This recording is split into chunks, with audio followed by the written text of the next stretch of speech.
going back to my youth.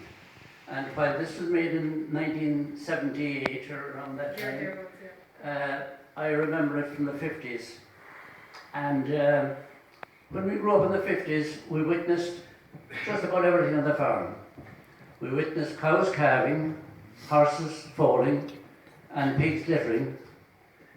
And of course, we witnessed what's before us here tonight. We witnessed the castration of bonnows and cattle.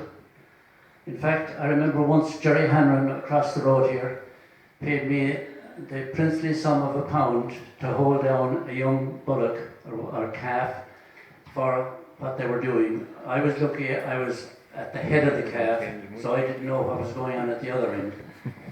But going back to what's happening, what we're seeing here tonight, I think it's important when you see it, and for some of you seeing it more than likely for the first time, you'll find it's a different experience. But what I would say is we have to remember the context and the circumstances in which all this was done. We grew up in the countryside. I grew up just down the road here, you know, we were kind of poor but self-sufficient, and we grew our own vegetables. And the other thing is we killed our own pig. It was an essential. In the dream, I was living that dream, and that's the way it was. Everyone in position, doing whatever they were doing. Then, all of a sudden, all the people on the side and every other body that was in the scene except myself, I was at the end of the table.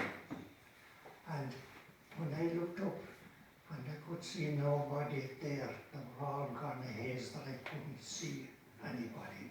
So when I looked up, who was at the other end of the table with a woman? And she was a good average height, and she was not heavy or anything like that, a slight woman, but then she was dressed in black from head to toe. And she looked down at me, and I was the only one she could see, of course.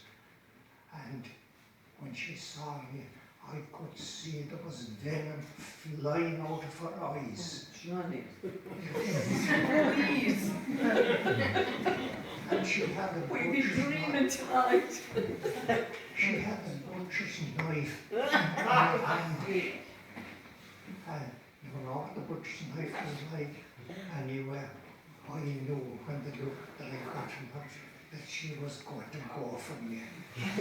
So, anyway, I decided I was going to make a run for it.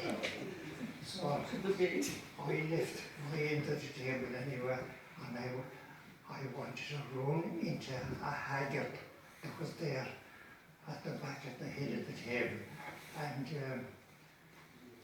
what was happening to me, that every step I took, my legs were getting weaker and weaker, and she chased me, and she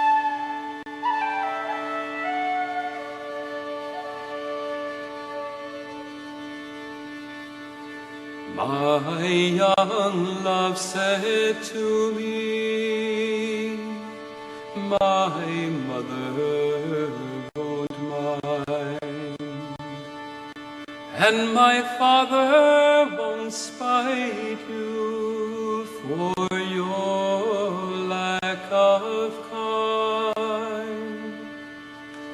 And she stepped away from and this she did say,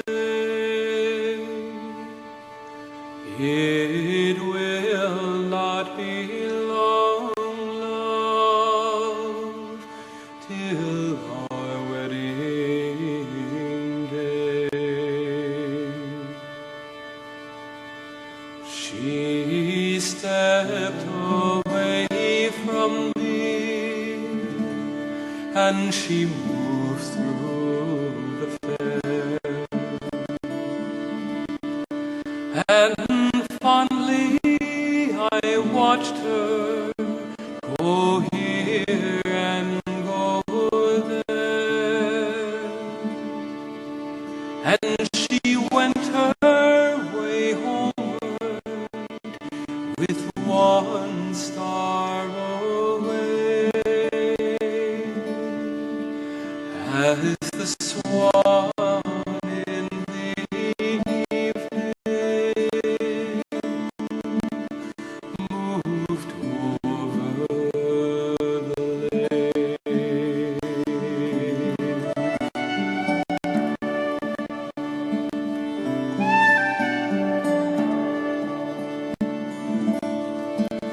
The people were saying that no two were wed, but one has the sorrow that never was said. And I smiled as she passed me with her goods and her gear, and that was the last